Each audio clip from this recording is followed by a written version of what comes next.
I thought I'd better start with the robins, as I've been sharing their story in various places and people keep asking me how they're doing. So the robins are doing very well. The eggs have hatched out. So there are chicks in the nest. I can hear them because they keep Mama and Papa Robin very busy all day fetching worms.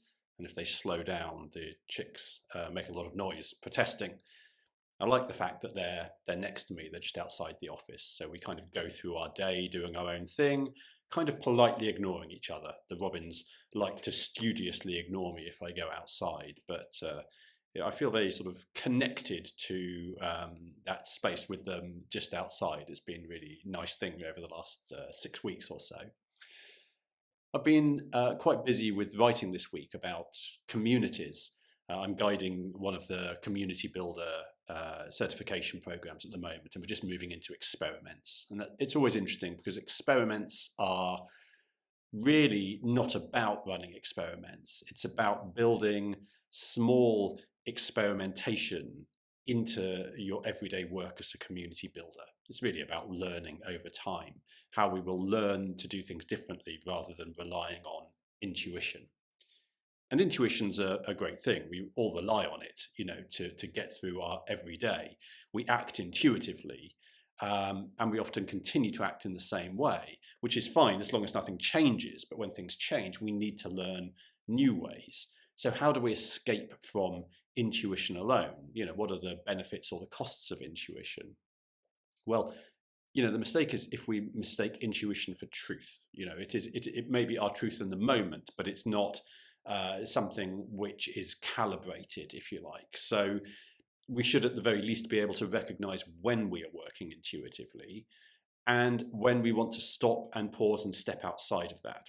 And that's why I like communities. I'm really enjoying writing and being part of Social Leadership Daily community at the moment, because although it's embryonic as a community, it's a community in practice. It's people who are trying to do things differently. So it just gives that opportunity for a pause, a reflection, and then to try something out, something small. But crucially, the act of trying something different is an implicit recognition that we have been acting with intuition up till this point. So I find it interesting and valuable to do that. I spent part of my time earlier this week just looking at Substack. Substack is the platform that I published the video edition of the Captain's Log on. I also use it to publish the Learning Fragments site, the site where I sort of graffiti my own core work around learning. I use it for Social Leadership Daily. It's a storytelling site, and people are using it for all sorts of diverse storytelling activities, some with huge audiences, some with no audiences. And it's very typical of the new platforms. They allow the authentic voice to be heard. It's London Book Week this week, so it's the sort of gathering of the great and the good in London, the publishers and the authors and the booksellers, which represents, if you like, the old model and ecosystem of sharing your story. It's really a story of infrastructure and power, the concentration of power, and the validation of quality by a few. That's the old model of publishing. Love it as I do, that's what it was. Of course, digital publishing, as writers like Clay Shirky have spoken about, means that everybody can be a producer. Every device of consumption is this device of production. So anybody can share a story. And the relationship between infrastructure and storytelling has sort of been abolished in that sense. There's no gatekeeper of the infrastructure. And that's, both a good and a bad thing. It means any story can be told, largely, but of course it means everybody's telling stories. So the whole landscape becomes noisier. So we start to rely increasingly on social models of recommendation and validation. If we can't rely on a publisher or an agent to validate the quality, such as that was, then we have to rely on something else. So we often rely increasingly on the recommendations of others. And that loops us back to the idea of community. Our community is not just people that we live near or work with. It's people who have knowledge and insight, who form part of our sort of social metacognitive space, our ability to kick ideas around, to find new things and to make sense of them, and the people that will surround us as we put those ideas into practice. So community becomes ever important. In fact, in 2019, I think, when I wrote the second edition of the social leadership handbook, I said we lead in the arms of our community. And I think that is very true. We don't just lead, we learn, we act, we live in the arms of our community, or in fact, communities, because of course we have many. In the community builder research, we see people describing on average 15 different communities, helping them to be effective every week.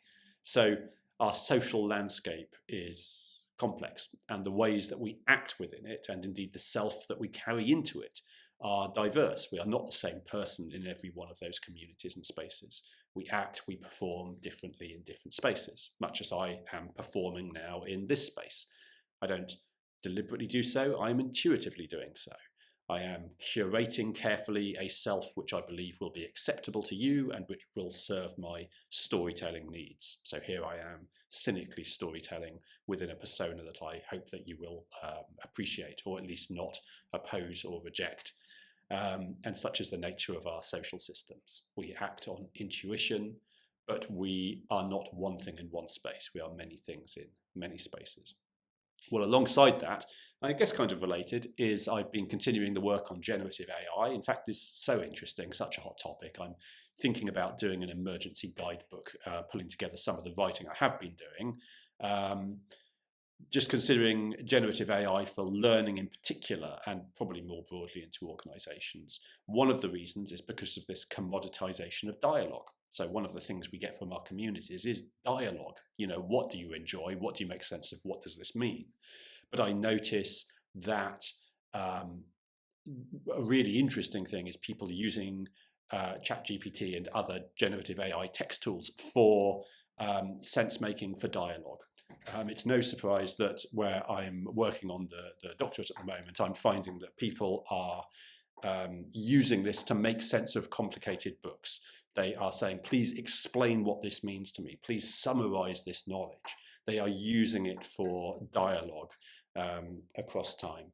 I'm getting a small visitor trying to break into my office at the moment. It's not the robins.